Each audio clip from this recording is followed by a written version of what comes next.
ఇవాళ అమావాస్య పర్వదినం శనివారం, అందులోనూ శనిదేవుడి యొక్క పుట్టినరోజుగా కూడా చెప్తున్నారు. ఇవాళ నవగ్రహాలకి భక్తులందరూ వచ్చి అభిషేక కార్యక్రమాలు, పూజాది కార్యక్రమాలు నిర్వహించడం జరుగుతోంది.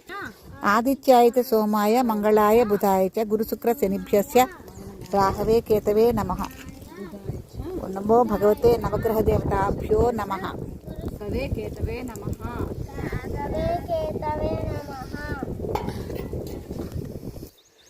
నమో భగవతే శనిదేవాయ నమః. ఆదిత్యాయత సోమాయ మంగళాయ బుధాయ చ గురు శుక్ర శనిభ్యశ్చ రాహవే కేతవే నమః. నమో భగవతే నవగ్రహ దేవతాభ్యో నమః. నమో భగవతే రుద్రాయ నమః.